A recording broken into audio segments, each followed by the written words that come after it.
chúng ta cũng có một phòng rất là đông ha, tới 100 mấy chục người luôn. Thông tin ngày hôm qua chia sẻ của chị Cam Ly cũng như các đối tác rất là hấp dẫn, thì Amy hy vọng hôm nay chúng ta cũng có được những thông tin hấp dẫn không kém.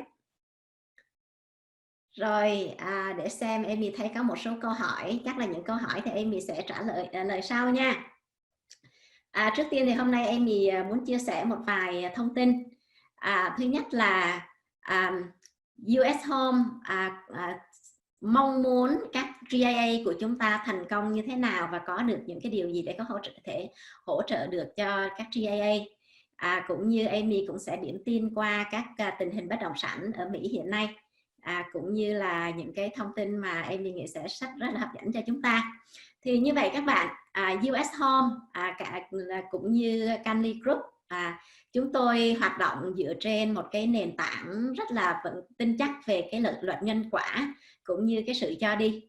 Thì đối với US Home, để tạo dựng được thành công của mình là thông qua cái việc tạo dựng thành công cho khách hàng, tạo dựng thành công cho nhân viên và tạo dựng thành công cho các GIA, các cộng tác viên của chúng ta. Thì thông qua sự thành công của tất cả những người xung quanh mà US Home có thể hỗ trợ chính là cách tạo sự thành công cho US Home. Và Amy tin chắc đối với các anh chị GIA ở đây cũng vậy. Đối với chúng ta, nếu mà chúng ta có thể mang đến được cho những người xung quanh mình cái sự thành công, thì với những cái thông tin tốt đẹp, những cái thông tin thực sự ở trên thị trường, mang đến những cái sản phẩm vững chắc cho khách hàng, giúp cho họ đạt được các thành công, thì các anh chị cũng sẽ đạt được các thành công của mình. Thì sẽ trong suốt quá trình mà chúng ta đồng hành với nhau đó, thì Canley Group cũng như US Home, chị Canley và Amy, ngoài việc mang đến cho chúng ta những sản phẩm mà đã được chọn lựa kỹ lưỡng, tất cả những cái sản phẩm mà chúng tôi mang lại thì đều nằm trong top 2% của những bất động sản tốt nhất ở tại Mỹ. Bên ngoài những cái sản phẩm này thì chúng tôi sẽ thường xuyên có rất là nhiều những cái chia sẻ về những tư duy cũng như những định hướng về cuộc sống, làm sao để chúng ta đạt được những thành công. Và đồng thời chị Cam Ly cũng sẽ mời những chuyên gia như là chị Lê Anh hoặc là nhiều các chuyên gia khác để hỗ trợ cho chúng ta trên suốt cái quá trình của mình. Sáng nay thì Amy vừa mới làm một cái video điểm tin những cái tin tức cập nhật trong tháng 4, cũng như là những cái gọi là điểm tin mỗi tuần thì Amy đều có cái buổi điểm tin như vậy ha. Thì bây giờ Amy sẽ chia sẻ cái video với mọi người, và sau đó thì Amy sẽ quay lại với thêm nhiều thông tin cũng như là trả lời các câu hỏi.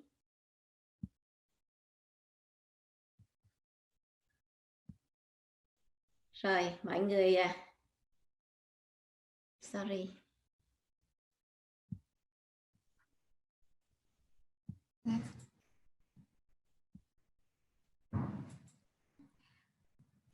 Amy sẽ share cái screen với mọi người nha.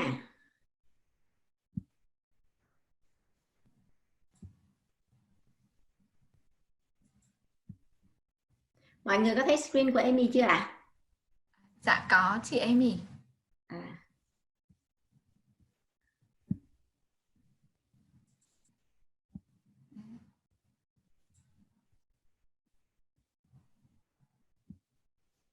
Rồi ạ, đã thấy rõ rồi đó chị. Hôm nay Amy xin điểm tin tình hình thị trường bất động sản ở tại Mỹ.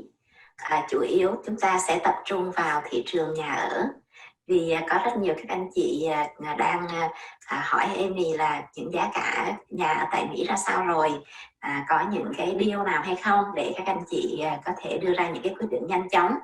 Thì hôm nay Amy sẽ đưa ra những cái điểm tin ha.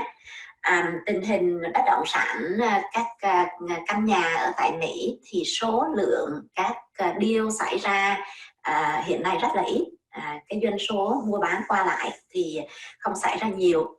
Lý do là người bán nhà họ sẽ không có đưa lên thị trường để bán, vì họ sẽ không muốn người mua đi đến xem vào trong nhà của họ xem.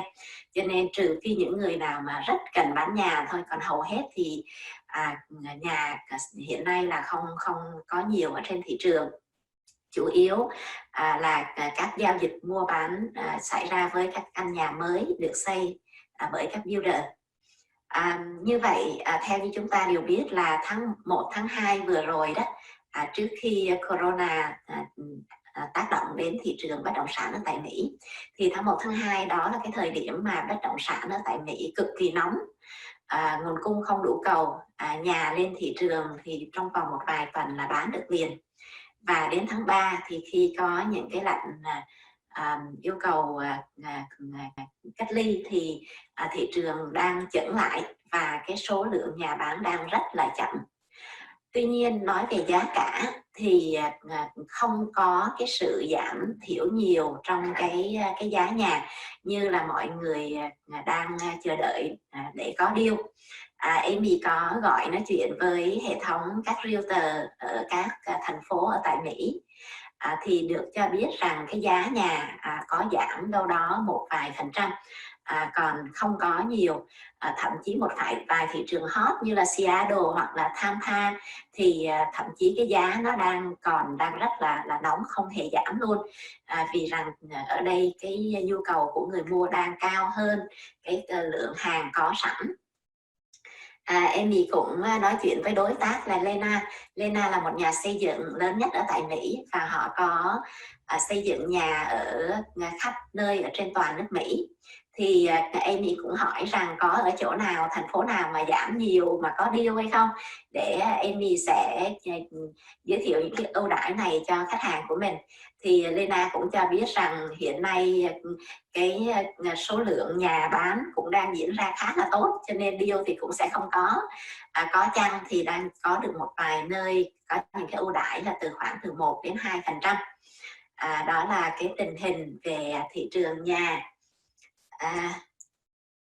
Và về cái việc mọi người có chờ đợi rằng là không biết rằng số lượng những người bị mất công việc ở tại Mỹ như vậy có ảnh hưởng đến việc họ không có cái khả năng duy trì trả tiền vay ngân hàng và họ sẽ bỏ nhà hay không. Giống như năm 2008 thì chúng ta đều biết là vào thời điểm đó có nhiều người không có duy trì được căn nhà của mình, bỏ nhà và khiến cho bất động sản Mỹ và cũng suy giảm một khoản rất là nhiều vào thời điểm đó. Tuy nhiên cái việc này vào thời điểm này thì có vẻ là cái xác suất xảy ra có vẻ khá là thấp. Lý do chính phủ Mỹ đưa ra rất là nhiều những cái chương trình để hỗ trợ người dân. Ví dụ như một trong những cái chương trình đó là những người nào mà có vay tiền để mà mua nhà đó thì họ có quyền bảo lưu cái tiền trả tiền nhà mỗi tháng này 1 năm, không cần phải trả tiền cho ngân hàng và chuyển, tức là mình ngưng 1 năm đó, và sau đó thì mình sẽ trả nhiều hơn 1 năm vào sau. Tuy nhiên điều này thì sẽ tốt cho thị trường bất động sản rất là nhiều. Đó là vì như vậy thì dù họ có mất việc làm đi chăng nữa, trong 1 năm họ có quyền làm việc với ngân hàng để không cần phải trả tiền nhà trong năm này. Chính vì vậy việc chúng ta chờ đợi rằng có chăng một cái sự gọi là ảnh hưởng của giá cả về nhà do việc người dân bỏ nhà thì xác suất xảy ra là hoàn toàn thấp. Và sau tất cả những cái chương trình của chính phủ Mỹ cũng như mọi người xem xét chờ đợi và thấy rằng không có một cái sự suy giảm nhiều trong giá, thì hiện nay những người nào có nhu cầu mua họ đang bắt đầu đi ra để mua. Thì theo như nguồn tin từ CNBC, trong vòng 2 tuần vừa qua, số lượng người mua nhà, số lượng các deal giao dịch đang tăng mạnh lên hơn so với khoảng thời gian trước. Dĩ nhiên là vẫn không bằng khoảng thời gian trước khi có corona. Tuy nhiên vào so với khoảng thời gian thấp nhất đó là khoảng ngày 5 tháng 4 là lúc này cái số lượng giao dịch đang xuống thấp nhất. Thì vào thời điểm bây giờ là họ tính toán vào ngày 19 tháng 4 thì số lượng đã tăng cao hơn gấp đôi so với thời điểm của ngày 5 tháng 4. Những người có đặc biệt là những người thuê nhà ở trong những cái căn hộ thì đang có nhu cầu để mà mua nhà. Như vậy hiện nay số lượng nhà như Amy nói trên thị trường vẫn khá là đang ít. nhà có sẵn, nhà cũ thì không được có nhiều, chủ yếu là nhà mới từ các builder xây. Và thời điểm này cũng là lúc mà các tập đoàn bất động sản lớn, những nhà đầu tư lớn họ cũng đang bắt đầu tập trung để tìm các bất động sản để mua. Theo như báo Biznow có phỏng vấn với ông CEO của công ty Starwood, là một công ty chuyên đầu tư về bất động sản với cái vốn của họ là 60 tỷ. Thì họ cho biết rằng họ đang liên tục tìm kiếm các bất động sản tốt để mua. Và ông ta cũng kể một câu chuyện là ông ta xém mua được một cái khách sạn, và sau khi xem xét giá cả thì dự kiến rằng sẽ xúc tiến mua, nhưng mà cuối cùng thì khách sạn này nhận được cái tiền hỗ trợ từ chính phủ, cái chương trình của chính phủ gọi là Paycheck Protection Program. Như chúng ta biết, chính phủ Mỹ có 2.000 tỷ đô để mà kích cầu, thì rất là nhiều công ty nhận được những cái khoản vốn từ trong cái 2.000 tỷ này. Thì cái khách sạn mà ông CEO của Starwood này đang tính mua, cái deal đang going forward, thì khách sạn này nhận được cái quỹ từ chính phủ và họ quyết định là không bán nữa. Đây cũng là một cái việc mà đang xảy ra rất là nhiều. Thì như vậy ông CEO của Starwood nói rằng ông ta vẫn đang tiếp tục tìm kiếm những cái deal mới. Một nguồn tin tiếp theo từ Wall Street Journal thì cho biết rằng có một gia đình tài phiệt của người Nam Mỹ vừa mới mua 5 cái building lớn ở tại New York, tổng trị giá là 27 triệu đô. Và với cái deal này thì họ được giảm giá là 7%. Tức là cho chúng ta thấy rằng có vẻ rằng nếu mà mua cái deal nhiều như vậy mà cũng chỉ giảm được cái 7% thì cũng cho thấy thì cái thị trường về bất động sản, cái giá cũng đang giữ vững khá là chắc. Và nói đến việc gia đình người Nam Mỹ này vừa mới mua một bất động sản trị giá là 8 cái bất động sản trị giá là 27 triệu. Họ mua tất cả trong cùng một ngày. Và họ cho biết rằng đây là cái cách mà họ đang phân bổ cái tài sản của mình để mà giữ cái tài sản. Và đây cũng là một cách mà các nhà đầu tư ở trên thế giới nói chung, cũng như các nhà đầu tư Việt Nam của chúng ta nói riêng, phân bổ những cái tài sản của mình vào bất động sản Mỹ.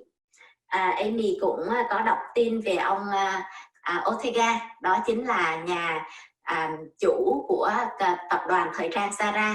Các chị em chúng ta dĩ nhiên là biết thương hiệu thời trang này ha. Ông Ortega là người giàu nhất ở tại Tây Ban Nha. Thì đối với cái lượng tiền đầu tư của ông đó, thì ông cũng phân bổ khoảng chừng 30% cái quỹ đầu tư của mình vào bất động sản Mỹ. Như vậy bất động sản Mỹ rõ ràng là có một cái sức hút cực kỳ mạnh, không những đối với những nhà đầu tư ở trong nước Mỹ mà đối với những nhà đầu tư nước ngoài. Thì các anh chị sẽ thấy rằng ở Việt Nam hiện nay hầu hết các ngôi sao nổi tiếng hoặc là các đại gia, các doanh nghiệp và chủ doanh nghiệp lớn thì hầu như họ cũng đều sở hữu bất động sản ở tại Mỹ hoặc là đầu tư bất động sản tại Mỹ. Theo thống kê mỗi năm như vậy, người Việt chúng ta đầu tư khoảng 3 tỷ đô vào bất động sản Mỹ. Phần này thì cũng mới là một cái phần nổi của cái tảng băng thôi. Còn cái phần chìm bên dưới nữa thì em nghĩ là cái con số thực tế thì nó cao hơn. Và người Việt chúng ta hiện nay đang đứng thứ 7 trong số những nước mà có cái nguồn tiền đầu tư vào bất động sản Mỹ cao nhất trên thế giới. Em nghĩ rằng đối với thị trường Việt Nam đó thì đây chỉ mới là một khởi đầu thôi. Có thể rằng chúng ta chỉ vừa mới nghe việc là có những cái người quen của mình mua nhà ở tại Mỹ hoặc đầu tư bất động sản Mỹ đâu đó chừng vài năm đổ lại đây, thì đây là bắt đầu của một cái trào lưu đang phát triển ngày một mạnh mẽ. Chúng ta cũng đang đi chậm hơn của những đất nước khác rồi. Những nước khác thì vì cái tình trạng cái việc giao lưu kinh tế về mở cửa thì họ đã thực hiện rất là lâu rồi, cho nên những người ở Hàn Quốc ở Nhật thì chuyện họ đầu tư và sở hữu bất động sản ở Mỹ thì đã là thực hiện rất là lâu. Và ở Việt Nam chúng ta thì em nghĩ là chắc là khoảng một vài năm trở lại đây, và đây sẽ là một cái khuynh hướng phát triển rất là lâu dài.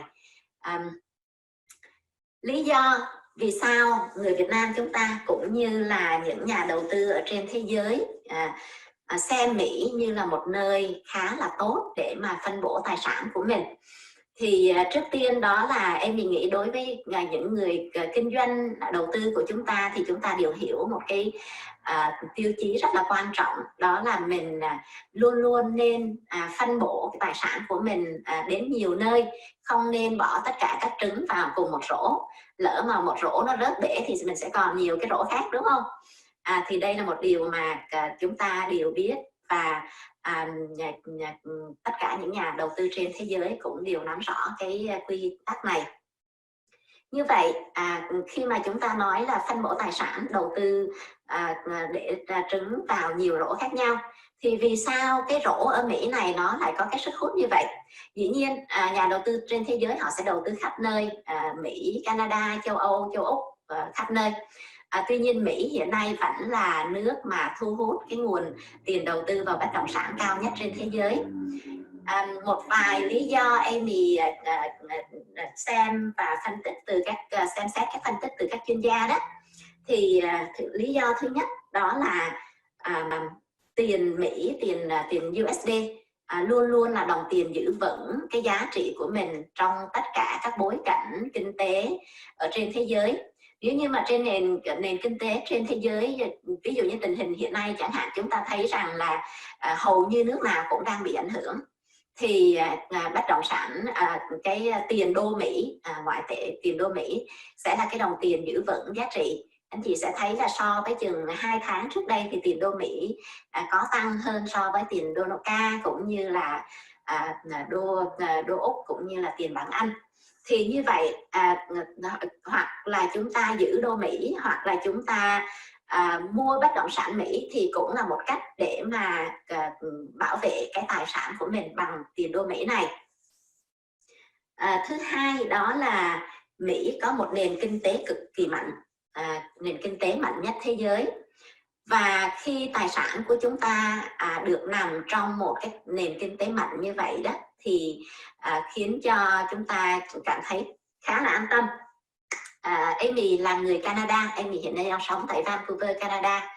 Thì Amy hiện nay cũng theo đúng tiêu chí là khoảng chừng 30% tài sản của mình đang đầu tư vào bất động sản ở tại Mỹ.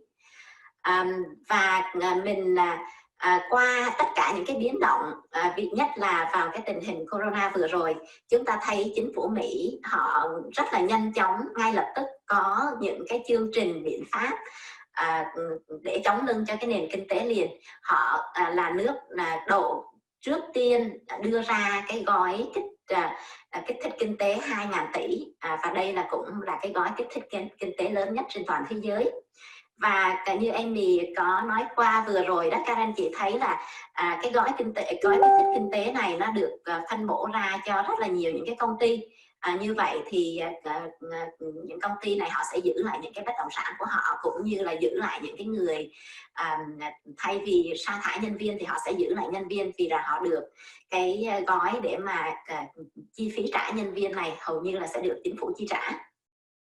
Còn người dân đó thì những ai mà mượn tiền ngân hàng thì sẽ được quyền gọi là bảo lưu 1 năm không trả tiền ngân hàng. Tất cả những cái chương trình như vậy cho chúng ta thấy rằng là nền kinh tế Mỹ cực kỳ mạnh. Và chúng ta cũng biết rằng sau khi cái corona này nó ảnh hưởng đến nền kinh tế Mỹ thì thị trường chứng khoán của Mỹ là bị tác động ngay lập tức. Thị trường chứng khoán là một cái thị trường mà rất là nhạy cảm, cho nên là khi có những thông tin gì đó thì sẽ bị tác động ngay lập tức. Tuy nhiên đến thời điểm hiện nay thì với những cái chính sách từ chính phủ Mỹ như vậy thì cái chứng khoán Mỹ đã khôi phục lại một cách rất là nhanh chóng, cho nên Amy khá là an tâm với cái đầu tư của mình ở tại Mỹ hiện nay. Dĩ nhiên Amy, tất cả những cái thông tin Amy đang nói hiện nay là vào thời điểm bây giờ. dĩ nhiên nó vẫn có những cái xác suất nào đó ha. Đầu tư thì đúng là chúng ta sẽ không phải lúc nào cũng 100% là mọi thứ đều an toàn được, nhưng mà tình hình đến bây giờ thì Amy thấy rất là khả quan. Và chúng ta sẽ xem xét mọi việc sẽ xảy ra như thế nào sau khi mà cái tình hình dịch sẽ hết.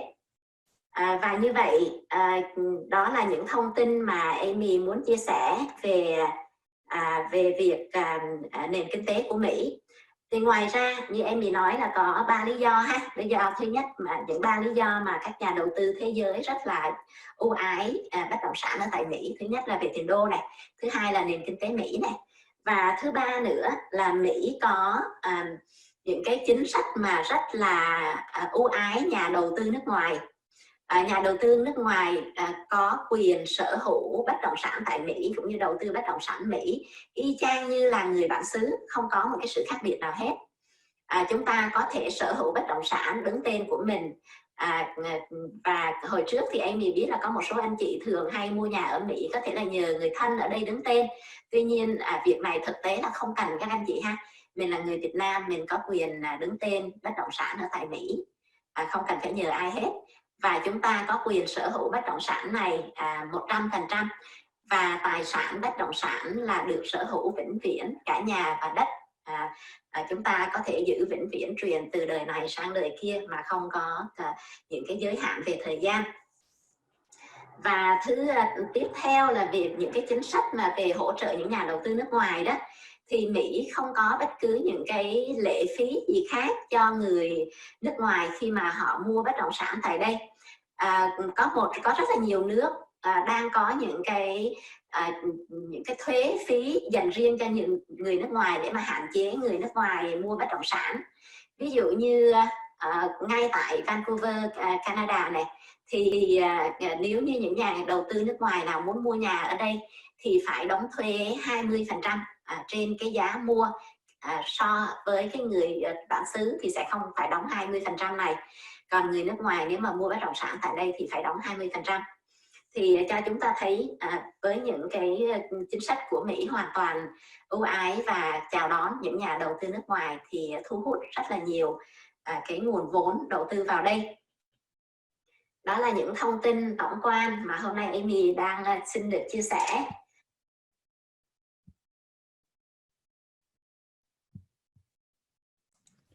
Rồi, đó là một vài thông tin điểm tin Amy mới làm sáng nay. Hi Amy, thank you. Làm video hay quá. Cố gắng làm theo. Và học để làm theo một tuần là phải 3 video. Rồi, như vậy Amy tóm lại ha. Cái số lượng giao dịch bất động sản đó các bạn và các anh chị, là hiện nay cái số lượng giao dịch là có giảm, vì rằng cái số nhà ở trên thị trường không có nhiều và cái số người đi mua cũng giảm nữa. Nhưng mà cái lượng cung và cầu đó thì cái lượng cung nó vẫn đang thấp hơn cầu, cho nên là giá nhà không giảm. Giá nhà Amy có làm việc với rất là nhiều đối tác thì có một vài chỗ nào đó giảm một vài % hoặc là một vài cái điều đặc biệt nào đó thôi, nhưng mà nếu mà nói thị trường giá chung thì không có giảm gì nhiều. Lena thì có một vài nơi thì họ có giảm 1-2%. Đó là những thông tin mà Amy chia sẻ. Amy để xem này, Amy thấy có một vài câu hỏi ở trong này rất là hay. Hồi nãy các bạn hỏi về cái tính pháp lý, luật pháp về việc mua nhà ở Mỹ đó ha. Thì Amy cũng chia sẻ luôn đó là bất cứ người nước ngoài nào cũng có thể mua bất động sản và sở hữu tên của mình. Và sở hữu bất động sản ở Mỹ là sở hữu vĩnh viễn, cho nên là cái việc truyền cha truyền con nối một cái tài sản để ở đó là cực kỳ an toàn vững chắc. Đầu tư bất động sản Mỹ thì như là bác Steve hồi nãy có nói đó, chúng ta nên hướng đến là đầu tư lâu dài. Bất động sản Mỹ khác với bất động sản Việt Nam hoặc là những nước đang phát triển. Ở Việt Nam hoặc các nước đang phát triển thì mình sẽ thấy là thường các anh chị đầu tư đôi khi là theo dạng lướt sóng. Tức là mình biết rằng bất động sản chỗ đó có thể tăng giá mạnh, mình mua mình giữ đâu đó 1 năm vài tháng là bán là có lời. Nhưng mà những lướt sóng như vậy thì đôi khi cũng sẽ bị rớt sóng, là mình ôm vào. Ví dụ như các anh chị có mua bất động sản ở tại Phú Quốc vài gọi là chừng khoảng thời gian sau này đó, thì hiện nay là đang ôm hết. Thì nó có cái phần là lời nhiều vào nếu như mà mua vào đúng lúc. Tuy nhiên lỗ là cũng có. Đó là cái tính chất của thị trường đang phát triển như ở tại Việt Nam. Thị trường ở Mỹ là một thị trường bình ổn, thì chúng ta sẽ không có nhắm vào việc là lướt sóng được. Chúng ta không thể mua một bất động sản và nghĩ rằng mình sẽ chừng giữ đâu 6 tháng 1 năm đâu để mình bán mình kiếm lời. Thì việc này nếu như suy nghĩ như vậy thì mình không có nên mua bất động sản Mỹ. Bất động sản Mỹ và mình mua, mình biết rằng đây là một bất động sản tăng trưởng bình ổn. Thì trong các năm qua đó thì bất động sản Mỹ tăng trưởng từ 5 đến 10% tùy theo thị trường. Và sẽ không có cái việc lên xuống quá nhiều. Cho nên là để mà một bất động sản của mình để ở tại đây, để mà mình biết chắc cái việc là bất động sản cái giá trị nó sẽ nằm ở đó cho mình lâu dài, thì là một cái kênh đầu tư bình ổn cho các nhà đầu tư. Thì các anh chị nhà đầu tư thì luôn luôn chúng ta sẽ có một khoản nào đó đầu tư theo dạng ngắn hạn, có một khoản nào đó đầu tư theo dạng dài hạn. Thì bất động sản Mỹ là cái kênh đầu tư dài hạn. Để Amy xem có một số câu hỏi mình có thể hỗ trợ mọi người ha. Dạ, chị Amy ơi, lúc nãy team có ghi nhận lại một số câu hỏi cũng khá là hay đó chị. Thì có 2 câu. Dạ, em xin phép được chia sẻ được không ạ? Dạ. Thì câu thứ nhất là của bạn Tiffany Nghiêm. Làm thế nào các nhà đầu tư đảm bảo đầu tư nhà thời điểm này mà không lo lắng? Dạ. Và câu thứ hai của anh Phương Bình Lê là nếu mà cân nhắc cái việc chọn lựa đầu tư EB5 và mua nhà tại Mỹ thì nên ưu tiên cái nào? Dạ. Câu hỏi của các bạn rất là hay ha. Amy xin trả lời câu hỏi đầu tiên, làm sao để đầu tư vào thời điểm này mà không lo lắng. Trước tiên là mình nên tìm hiểu ha. Các nhà đầu tư không phải tự nhiên mình nói nên nghe ai đó kêu đầu tư cái gì mình nhào mình đầu tư liền, mà mình nên tìm hiểu, mình đọc nhiều cũng như là tham khảo thông tin nhiều. Thì ví dụ như Amy cũng như là ông Kerry, tổng giám đốc của US Home đó, thì chúng tôi phải luôn luôn đọc tin tức, phải luôn luôn theo dõi tình hình thị trường và sau đó đúc kết lại để mà chuyển tải thông tin đến các nhà đầu tư của mình. Thì như vậy các nhà đầu tư của US Home sẽ luôn luôn được cập nhật thông tin mới nhất từ thị trường, và từ đó thì qua những cái thông tin này đến từ các chuyên gia kinh tế, từ những cái nguồn rất là chính thống như là CNBC, về như là Forbes hoặc là CBA, thì đây là những cái thông tin chính thống, để từ đó chúng ta biết được cái thị trường của mình nó đang như thế nào. Ví dụ như mình xem thì hiện nay về phía Amy thì tất cả những thông tin tổng kết mình có thể thấy được rằng là cái việc cái thị trường số lượng cung của nhà Mỹ không đủ cho cầu, nó đã xảy ra từ hồi đỉnh điểm là hồi tháng 1, tháng 2. Vào lúc này là nhà lên sàn là bán, lên sàn là bán liên tục. Thì ngay lúc nó lên đỉnh điểm tháng 2 đó, ngay tới tháng 3 thì là tất cả mọi việc ngưng lại hết. Thì nó giống như một cái lò xo nó đang nén lại vậy. Thì tất cả rất là nhiều người họ vẫn đang có cái nhu cầu để mua. Cái nhà họ bán rồi, hoặc họ vừa mới cưới vợ, họ vừa mới gì đó, họ đều có cái nhu cầu. Thì như vậy nhu cầu đó họ ngưng một khoảng thời gian cho đến bây giờ thì thị trường bắt đầu rục rịch lại. Và thị trường bây giờ khi mà họ đi ra ngoài họ mua đó, thì nhà của những người bình thường bán thì lại không có nhiều. Như Amy nói, người bán thì họ sẽ không có đưa nhà lên thị trường hiện nay nếu như mà họ không có gấp lắm. Họ cũng ngại cái việc mà người ta đến xem nhà. Thì như vậy trong thời điểm này thì những cái căn nhà mới như là của Lena thì lại bán được rất là mạnh. Cho nên doanh thu của nhà Lena trong đợt vừa rồi thì như ông Steve có chia sẻ với chúng ta đó, là lên rất là mạnh. Thì tất cả những thông tin cho mình thấy rằng là cái nhu cầu mình cứ đầu tư ở chỗ nào mà cái nhu cầu nó vẫn đang có thì là nó ổn. Có ai biết chắc được rằng là trong một vài tháng nữa cái giá nhà nó có thể lên xuống như thế nào? Cái việc nói chắc thì sẽ không ai biết chắc được hết. Tuy nhiên khi mà chúng ta nhắm vào cái việc đầu tư dài hạn, đầu tư 3 năm, 5 năm thì chắc chắn là bất động sản Mỹ trong vòng 3-5 năm thì bắt buộc phải lên. Cái đó là việc chắc chắn rồi. Chúng ta có thể không biết được là trong 6 tháng tới giá nhà như thế nào, nhưng mà chúng ta có thể biết chắc được là trong vòng 2 năm sau giá bất động sản Mỹ sẽ cao hơn bây giờ. thì cái đó là cái mà chúng ta có thể xem xét. Ngoài cái việc nhà riêng, tức là single house hoặc là gọi là residential, nhà ở đó mà Amy có chia sẻ đó, thì US Home cũng phân tích rất là nhiều những cái kênh về bất động sản thương mại.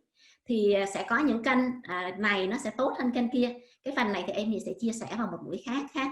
Thì như vậy tóm lại, làm sao để mà đầu tư mà an tâm được, mình cũng phải nghiên cứu đó, mình cũng phải bỏ cái thời gian của mình ra để mình đọc tin tức và thông tin, và mình hiểu rằng ví dụ như việc hôm nay mua nhà để cho thuê đi, thì cái tiền thuê nhà mình có được nó đều đặn là như thế nào.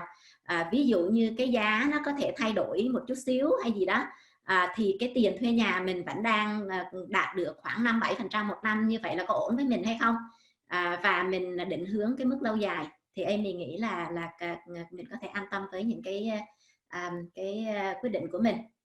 Cam Ly bổ sung thêm được không? Cam Ly. Đó là khi cảm ơn Amy. Đó là khi mà mình nhìn từ góc độ là một nhà đầu tư thì mình sẽ nghĩ rằng là có những cái sự lo lắng hoặc là chuẩn bị tiền bạc gì đó vân vân. Tuy nhiên nếu như mà nhìn theo cái góc độ của Cam Ly thì thời gian gần đây Cam Ly lại nhận được rất là nhiều cái sự yêu cầu hỗ trợ từ các nhà đầu tư.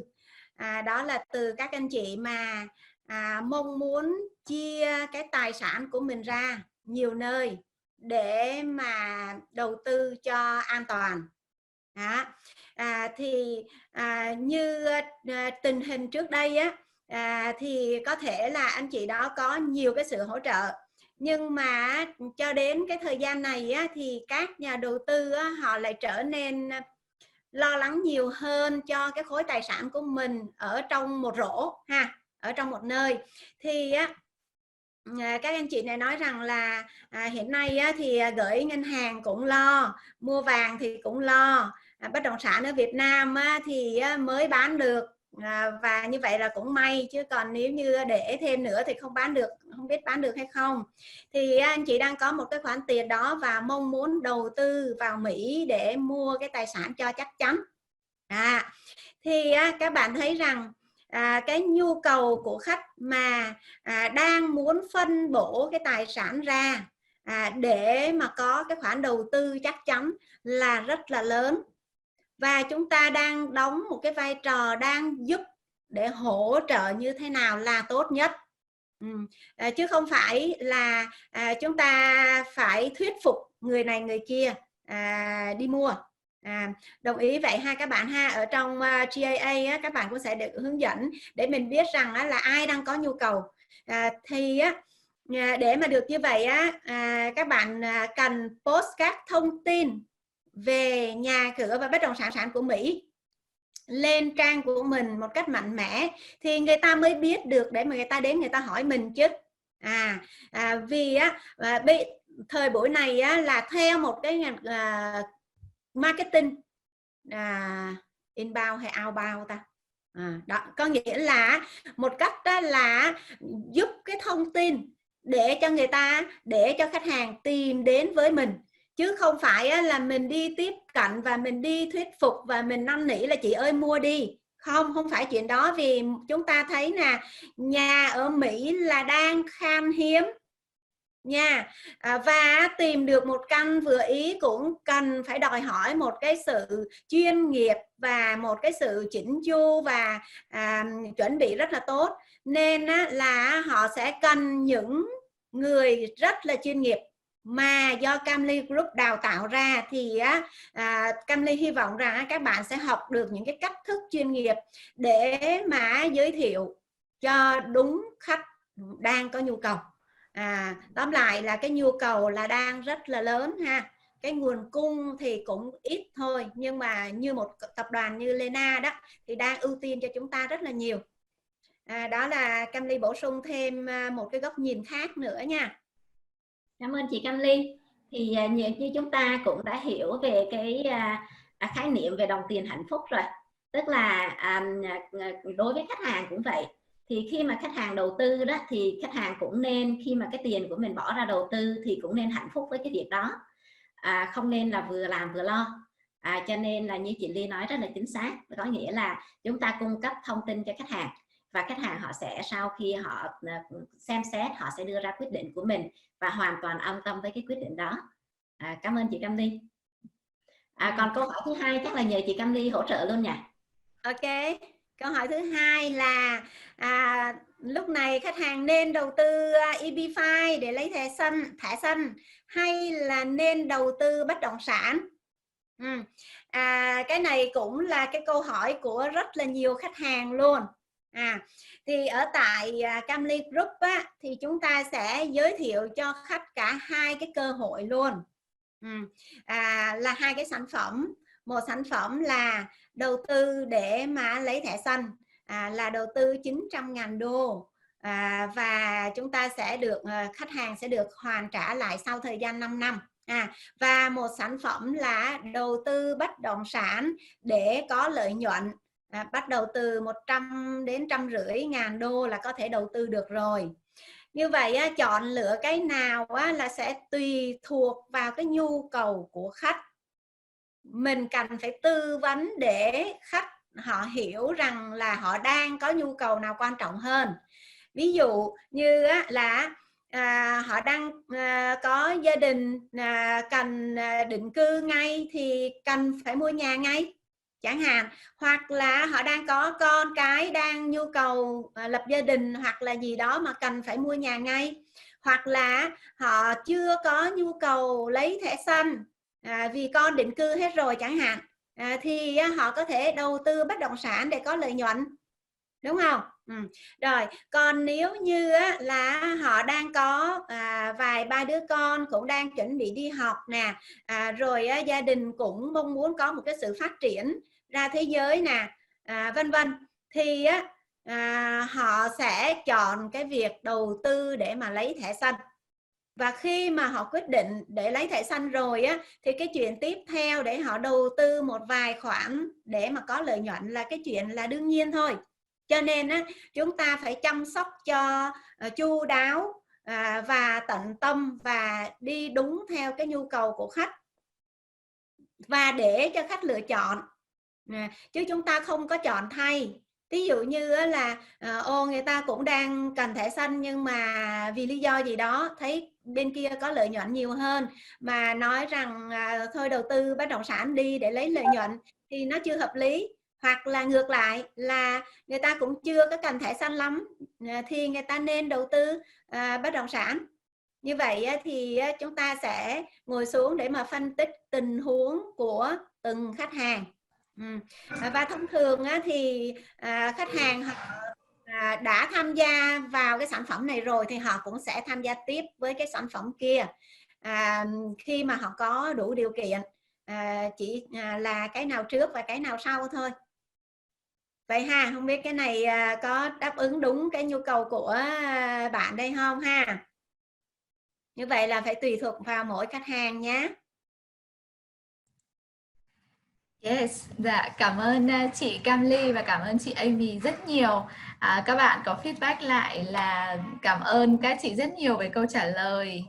Cảm ơn câu trả lời của chị Cam Ly và chị Amy tận tâm và rõ ràng, thông tin tuyệt vời. Yes, dạ.